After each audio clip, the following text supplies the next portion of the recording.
Good morning, everyone. Thank you to our witnesses for being here today. And I would like everyone to know that this meeting was scheduled before what happened in Cuba. It's not that I was prophetic, it's just that it so happens that it's very apropos to have this hearing today. This hearing, entitled Historic Protests in Cuba and the Crackdown on Free Expression, will come to order. Without objection, the chair is authorized to declare recess of the committee at any point, and all members will have 5 days to submit statements, strenuous materials, and questions for the record, subject to the length limitation in the rules. To insert something into the record, please have your staff email previously mentioned address and contact subcommittee staff. As a reminder to members joining remotely, please keep your video function at all times, even when you're not recognized by the chair. Members are responsible for muting and unmuting themselves, and please remember to mute yourself after you finish speaking. Consistent with H.R. Res. 8 and the accompanying regulations, staff will only mute members and witnesses as appropriate when they're not under recognition to eliminate background noise. I see that we have a quorum, and I now recognize myself for opening remarks.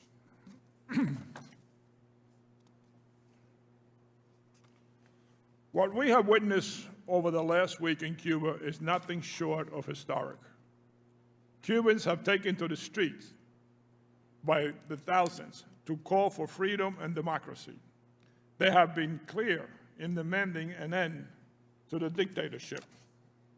It is important to remember that public gatherings are totally prohibited in Cuba, so every individual who has joined these demonstrations has put their lives on the line.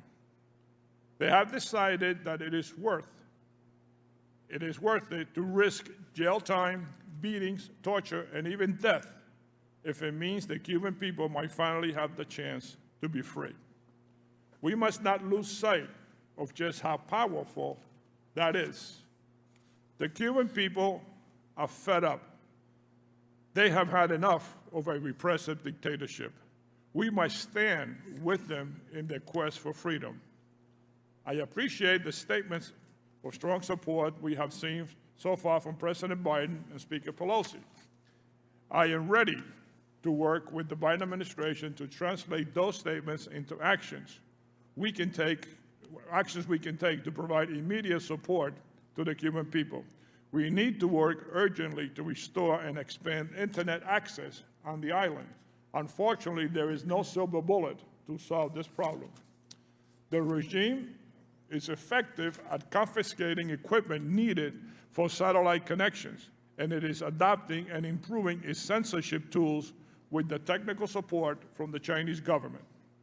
However, I believe we can still do much more to address this issue by working with private companies and civil society to expand internet access to help Cubans use the VPN and other circumvention tools. Another immediate step we should take is to identify and sanction perpetrators of human rights abuses under the Magnitsky Act. During the current crackdown on protesters, the Cuban state has carried out dozens of documented beatings on journalists and protesters and hundreds of arbitrary arrests. We also know of at least one killing at the hands of the state security, and we support and we suspect there are others. I believe we should immediately sanction every single official who has committed these severe human rights violations. We should also expand our support for those protesting for Cuban civil rights society more broadly. I have long advocated for U.S. assistance to Cuban pro-democracy organizations. We should deepen that support at this critical moment. We must remember that there was a human rights crisis in Cuba before July 11th. There are already 150 political prisoners. There were already 150 political prisoners at the beginning of this month, and regime has increasingly targeted artists from the San Isidro movement. I call on our allies in Europe and Latin America to step up and work with us to promote human rights in Cuba. Now is also the time to finally put an end of the Cuban doctors program. This is a state-sponsored form of human trafficking whereby 50,000 Cubans have their passports confiscated, their movements restricted, and their wages garnished. The regime retaliates against their family members if they try to leave the program. We saw in Venezuela how the Cuban doctors were ordered not to provide life-saving medical treatment to people who were not loyal to the Maduro government. This is shameful. I am glad Secretary Blinken highlighted this horrific program when we launched the State Department's Trafficking in Persons Report. The United Nations Special Rapporteur on contemporary forms of slavery and trafficking in persons have also denounced these forced labor programs. We need countries throughout the world to stand together in saying they will not work with the Cuban regime to exploit these doctors anymore. I will soon be introducing my legislation to address this important issue, and I urge my colleagues to support it. I will end on a personal note. I fled Cuba with my family when I was 11 years old. And I remember how the military came to my house and searched my house because they accused my father of hoarding merchandise. Luckily, somebody tipped off the family. We came from a very small town. And my father was able to take the merchandise and bury it in the backyard. So as the military pulled away, we're very fortunate somebody tipped us off. I also remember the military coming into my house as soon as we filed papers to leave and take inventory of every single item that we owned, from the house to the picture on the wall. And when we received our exit visa, they came back and checked off that every single item in that house was left behind to the Cuban government. 2 months later, they turned the house to a communist member, a party member in the town that my father built. It was not a big house. It was a very modest house. But still, you had to turn every single thing that you owned to the government before you could leave. I have not forgotten that. It is because of this repressive regime that I was never able to return to Cuba to see my grandmother before she died. I have spent every day since I left Cuba hoping it would one day become a democracy. I hope that this is the beginning of the end of the Castro and Diaz-Canel dictatorship. But what I know for sure is that the Cuban people have provided an inspiring example of courage, and they deserve our full support. Thank you, and I will now turn to the ranking member, Mark Green, for his opening statement. Thank you, Chairman Sears, and thank you for sharing your personal story as well. Thanks for holding this hearing, and thank you to our witnesses for being here today. I especially want to thank Ms. Rosa María Payá. Rosa María, we applaud your courage in the face of tyranny. The testimony we're about to hear from her is from a courageous individual whose family has been permanently scarred. On July 22nd, it will be 9 years since her father, Oswaldo Payá, and his colleague, Harold Shapiro, were extrajudicially killed by the Cuban regime. He was a brave man and regretfully joins the ranks of many others who've died at the hands of the regime and under suspicious circumstances. Last Sunday was a momentous and an inspirational day.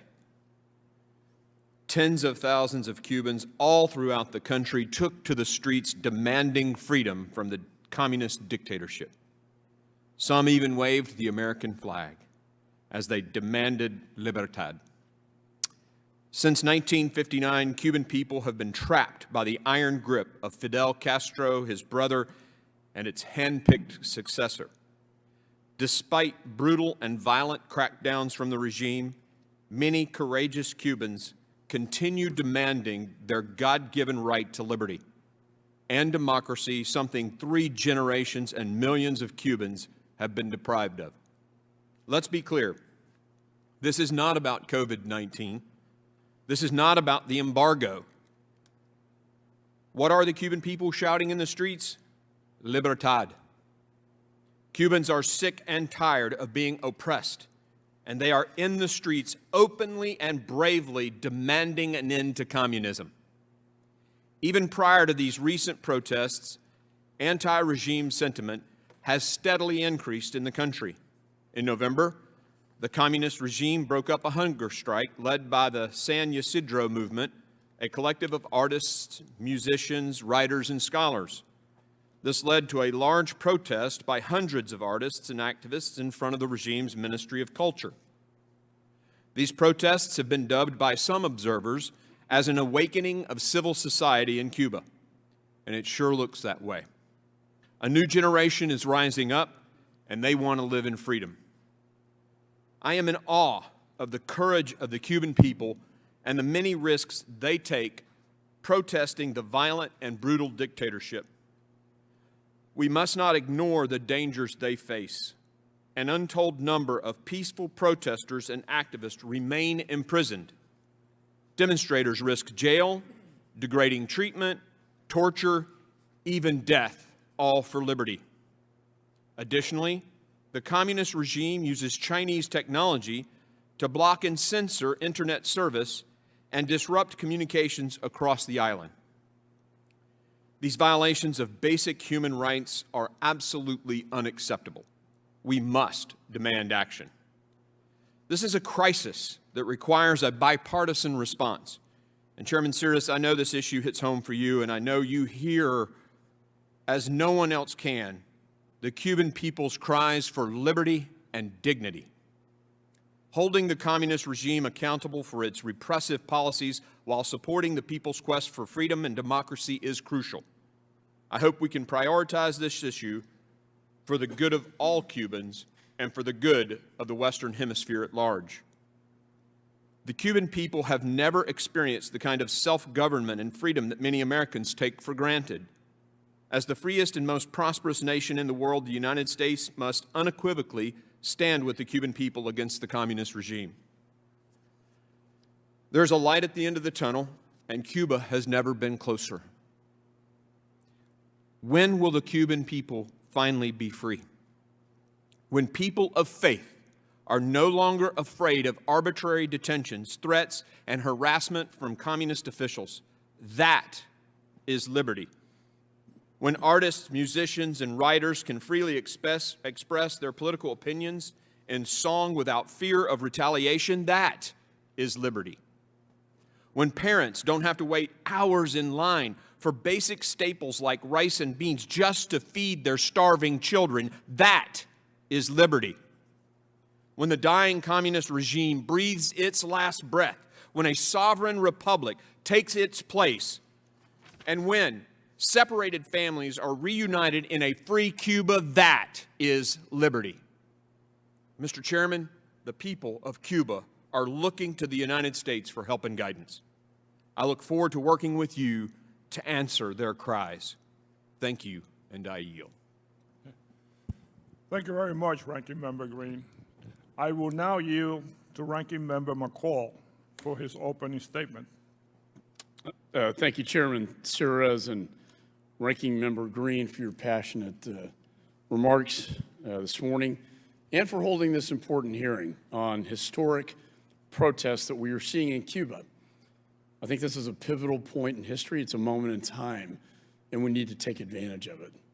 Since last Sunday, tens of thousands of brave Cubans from all around the country have protested the communist dictatorship that has repressed them for over 60 years. And despite being met with brutal violence and censorship, they continue risking their lives to fight for freedom. And as freedom-loving Americans, we stand with them. The people of Cuba were promised communism would work. They were told to sacrifice their freedoms and ambitions in exchange for a utopia of equality and world-class health care. Instead, the 3 generations, over 60 years, have been doomed to misery and shortages as a result of this failed ideology. Brave Cubans have woken up to the lies and propaganda fed to them by Fidel Castro and his cronies. And the world must bear witness and recognize the significance of this historic time. And they are protesting the dictatorship, waving the greatest symbol of liberty, libertad, known to man, the American flag.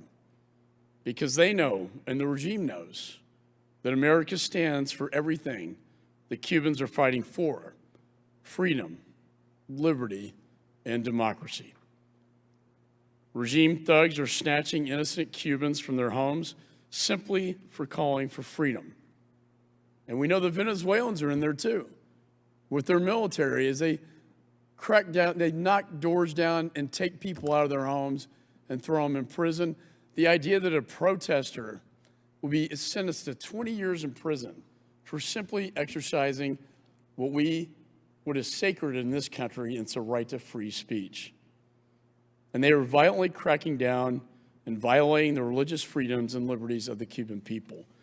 They're also using Chinese technology to block and censor internet access from the island. And this committee will be working with technologies within the State Department to open up those lines of communication. We cannot let our adversaries take advantage of the situation and infiltrate our hemisphere. And the world is watching, and they're watching very closely what we do at this moment in time. These human rights violations cannot and will not go unpunished. Cubans deserve liberty and all that it entails, and we must do everything in our power to fight with them for their freedom. And that work begins in Congress, and it begins at the White House. I was proud to co-sponsor a bipartisan resolution with my colleagues stating our solidarity with the brave Cuban people. We must also make sure the administration is doing everything it can to provide uncensored internet access around the country. We need to work with the Biden administration to lead the international effort for Cuban freedom and freedom fighters, supporting the democracy leaders and activists on the island. Simply put, we have a moral obligation and a duty to support their aspirations. We need our democratic and freedom-loving allies around the world and peace-loving people around the world to stand with the people of Cuba to support them against this oppressive regime. I want to take this moment to commend our witness, Rosa María Payá, for her strength, for her advocacy. Almost 9 years ago, her father was murdered by the Cuban regime. And we are so sorry, Ms. Payá. And many others were too. And many sit in prison, rotting in jails because of this monster and his successors. He was internationally known Cuban dissident, your father, and to this day, his death has never been properly investigated. Your family, like many others who dare to speak to the truth, to power, has paid the ultimate price in your struggle for freedom. And I have to say, Ms. Payá, I admire your bravery. I want to thank you for being here today. What is happening in Cuba is all the proof we need that communism and socialism are bankrupted ideologies that can only lead to utter failure and human misery. So in closing, as Cubans continue to stand up and reject communism and the dictatorship that has doomed 3 generations of Cubans, let me just say we will stand with them as they bravely fight for freedom. Cuba Libre. I yield back.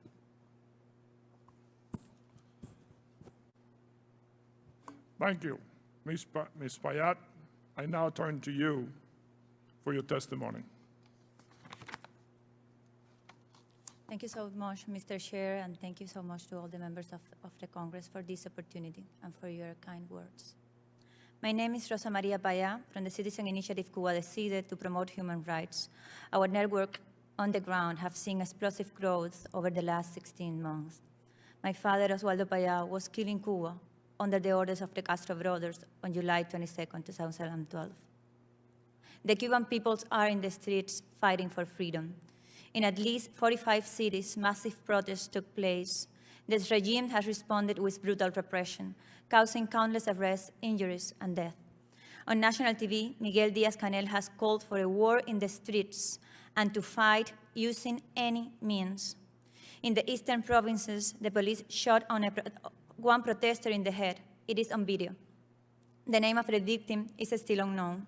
Daniel Cárdenas was shot inside his home in the city of Cárdenas. His wife was present. It's on video. Diovis Laurencio was shot in the back and killed in La Habana. It's on video.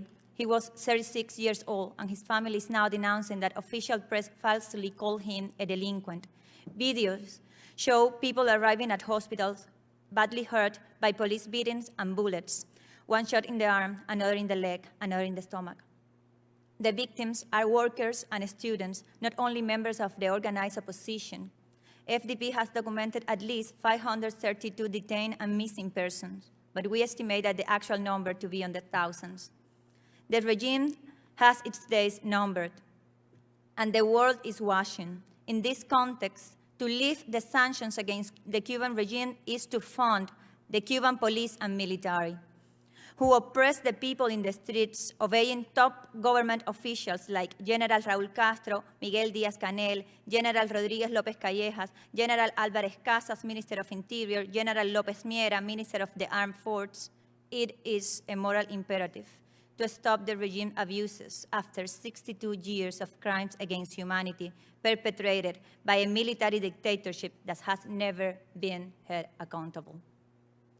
Despite the lack of food and medicines, the protesters are demanding freedom, human rights, and democracy. They were shouting, "No more fear, change is possible, and down with the dictatorship." None of them mentioned the US embargo, but instead, homeland and life, Patria y Vida, the alternative to the Castro's slogan of homeland and death. To accept the blackmail of the migratory crisis by the Cuban regime is to fail the Cuban people. We urge the US government not to make unilateral concessions to the regime, but rather demand the release of all political prisoners, an end for the repression, and respect for our fundamental freedoms, including the legalization of all political parties. I would like to share 5 policy recommendations from the majority of the Cuban civil society on and off the island. We humbly ask to the US, please, the US should apply individual sanctions, making full use of the Global Magnitsky Act, targeting top officials and individuals involved in human rights abuses. The US should replicate its approach to the South African apartheid and require all companies in relation with Cuba to mandatorily embrace the Sullivan principles.